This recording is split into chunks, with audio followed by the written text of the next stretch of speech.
Sorry, we're late. Darvish, do you want to kick us off? Thank you. Sure. David, how are you doing? How you doing? Very well. Could you just start off with any early team news for the weekend? Much the same. We're still waiting on Robert Snodgrass. He's done a little bit of light training today. Same with Felipe Anderson. So not available for this game, but I'm hoping that I might get them back for some of the remaining games after this, possibly.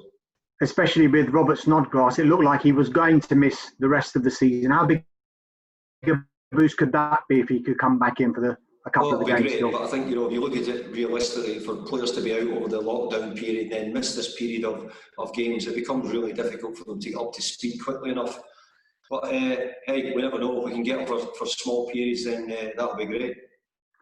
4 games to go. The survival number normally is that magic 40s. Doesn't look like it's going to be that this time. What do you think it will take? How many points do you think you'll need? I don't know, but I think with what you say, you're exactly right. I don't think it will take 40 this year with the looks of it. But we have to still aim to try and get that. It's always been the sort of magic number when you're near the bottom. So I think the most important thing is that we win our games. We try and do our job the best we can. Keep being positive in the games and trying to make chances like we've done recently. So we'll see where it comes. But I don't know the exact answer to that.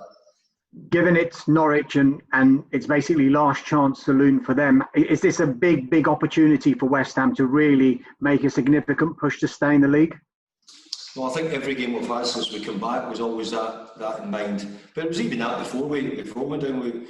I knew when I took over the difficulty, the position we were in. But I'm hoping that we can pick up the points. So I've got we've got a good group of lads that are working really hard to try and make sure that we're a Premier League club. They value all the support we're getting from all the supporters, the West Ham supporters, and we want to try and do something to make sure that next season when we come back, they're all watching Premier League football. David, you kept them up in your last spell with the club. Can you draw on those experiences, or is it completely unique each season that you're there? Well, you can draw on the experiences because you've been there, but it's obviously unique because you have some different players and not always the same players. But many of them who were here before a couple of years were in the same position. So I'm hoping that they use it, and I'm hoping that they're able to know the importance of, how important. You can't let games slip by. You've got to make sure that you get points every opportunity. What's the biggest challenge for you, would you say, when you're managing these players in a situation like this? I think we're just trying to make sure we play well. I think good performances lead to good results. I thought our performances in some of the games didn't get the results, but then we eventually got them, and our performances have been at a decent level. Our performance the other day was at a decent level. We just didn't take our opportunities. Arguably, we might have had more chances in that game than we've had in any game, but we didn't take our chances. So we have to keep trying to do that, make opportunities. But I reminded the defenders and I reminded everybody after, we've got to try and find a way of not conceding any goals. That's a big factor. Given you had those chances against Burnley, is that the positives that you're accentuating with the squad just now? No, I think I'm positive about the performances. A lot of the performances have been good. We didn't play maybe as well as I'd have liked on, I think it was Wednesday night, but you couldn't have said it was for the lack of trying or the lack of opportunities. If we'd played a game and we hadn't had any chances, we would have been getting talked about it. We had plenty of opportunities. In fact, probably the best chances we've had all season, if you ask me. Final one for me, David. VAR in the headlines again yesterday. I know you've had issues with it in the last couple of games. If you could, what would you change about the system to make it easier in the future? Well, I'm not going to make any talk about VAR because you talk about it, you get told that you're sort of moaning about it. Everybody today talks about the 3 wrong VAR decisions from last night's games, but nobody talked about the wrong decision the night before in our game. So I feel as if I'd be better not saying anything about it. So if you don't mind, I'm not going to talk too much about VAR. Thanks, Darvish. Joe? All right. Hi, David. Hi, David.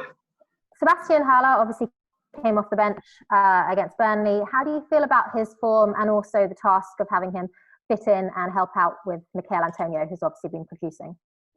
Well, the thing about it is, Joe, is we can't really judge his form at the moment because he's played 20 or 30 minutes, so we've got nothing really to go on that. We're obviously just bringing him back from injury. He's an important player for us to get back. Is he fully fit? I would say no at the moment, but I think he's capable of helping us out, and hopefully he will regain his fitness and his match fitness quite quickly. And in terms of fitting him in with Mikel Antonio, who's obviously been producing well, how do you see the two of them working together? Well, they worked very well together before, but unfortunately since lockdown we've not had set power for them to work and play together. So we've not had the chance to really use that combination. And as I said, we're still trying to get Seb up to match speed at the moment. And this is the third of 3 games in 7 days. 6. How are your boys feeling? 6 days. How are your boys feeling? It's been a tough week, and at this point in the restart campaign, do you feel that it's been sort of spaced out well? Is there enough time for your squad to recover for these kinds of stints? Well, the obvious answer to that is no, but again, I've discussed that, Joe, if you don't mind, and I've said my piece, but we're ready to play. We're doing everything we can to be ready. Okay. If you win, again, as mentioned, it will obviously send Norwich down. I just wondered your thoughts on what Norwich have tried to attempt this season, coming into the Premier League, not spending much money, quite a sort of heroic task that they put ahead of them, and what your thoughts were on that. Well, I think we would all say there's lots of things that Norwich have done this season are very good. I think it would be great if football wasn't always about spending money. So there's a little bit of admiration on Norwich. I think Tottenham done it about a year ago as well, where they didn't spend any money in the transfer window. So, you know, if football's all about money, then I think we would ruin the game. I think football can't be just about how much money you've got to spend. I wish it was to do with coaching, development, young players coming through, getting opportunities. And I think Norwich have tried to show that that's the sort of club they are. And I congratulate them on their efforts and the way they've chosen to go. And just a general question, obviously it is a must-win game for you as well. You've got a few must-win games coming up. It's away. Your away record hasn't been the best recently. What do you want to see from your team? What do you expect from this game? Well, an improved away record, that would be a start. So we had a good point at Newcastle last week. Hopefully we can perform as well again, and we can show similar traits. But obviously at this moment in time, getting the points, getting over the line is the big thing. And we've got 4 games to go, and we're going to have to win a couple of them at least. So we have to try, and every opportunity we get to win, we have to try and take it. Thanks, Joe. Guys, we'll move to the embargoed section now. Thanks. Jack, can I start that? Thank you.